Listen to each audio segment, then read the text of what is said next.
Here's how I'd make $10 million in 2 years if I were starting over. I've used this strategy to build a $50 million a year business. In fact, I've used it to build two businesses with over $200 million in sales each. But I'm not the only one. Athletic Greens, or AG1, a $600 million greens powder company, uses the same strategy. Then The Ridge, a $200 million company selling wallets, also uses it. And then ClickFunnels used it to build a $100 million software business. It works to build wealth with any product in any market. So let's get into it.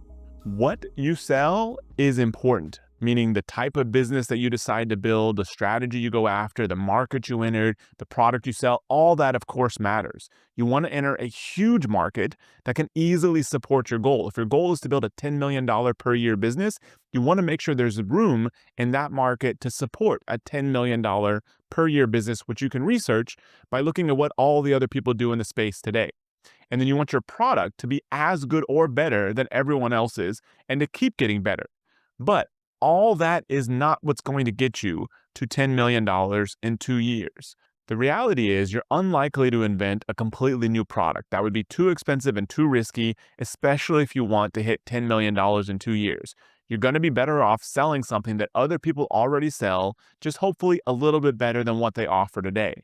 And then, so if you have a similar product, you're also going to tap into similar traffic because traffic today has become commoditized. Meta, which is the parent company of Facebook and Instagram, has over 3 billion users, actually closer to 4 billion users today. And so everyone's just getting traffic from the same place because they're all on Facebook and Instagram. You literally need no other traffic source to even build a $100 million per year business. So if you're going to be selling a product that's already out there, but you've created your own version that's a little bit better, and you're going to be advertising it on the same place that other people are already advertising their versions of that product, what's really left? It's the business that makes the most money per customer. That's the business that wins in today's world. And there's two ways to do this. The first method to make more money per customer than anybody else is bundling. And so we, for example, in our coffee company called Life Boost, we've used the model of selling more upfront. We tested a whole bunch of different offers over our first 2 years of scaling this business, and we ended up settling on the offer that requires people to buy a minimum of 3 bags up front from our main customer acquisition landing page.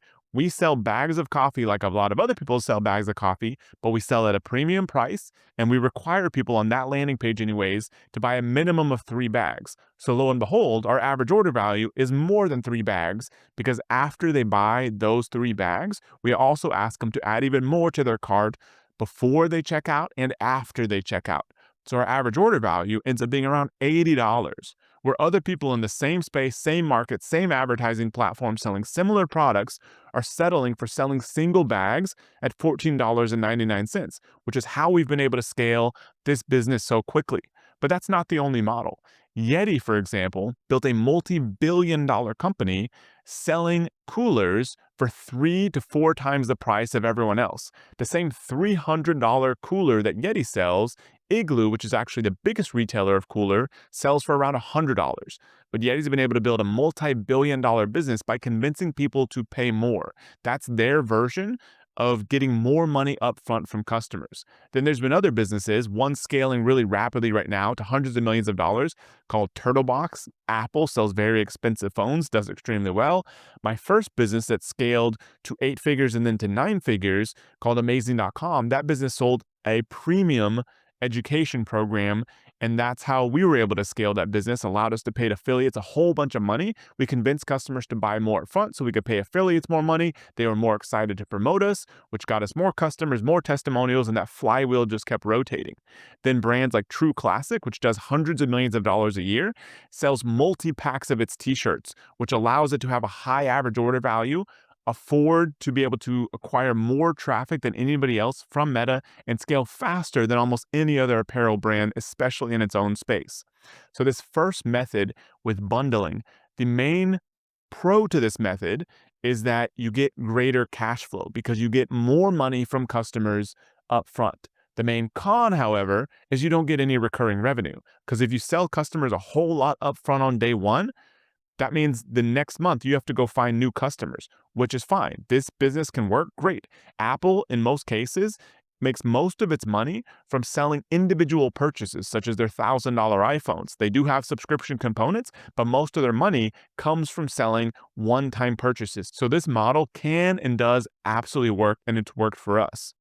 But that brings us to method number 2, which is subscription.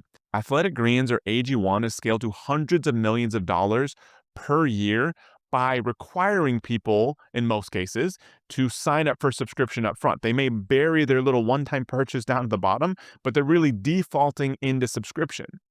And what they do in the strategy that you can emulate is they add a series of low-cost bonuses. So AG1 or Athletic Greens, for example, they give a free welcome kit that comes with a canister, a scoop, and a shaker.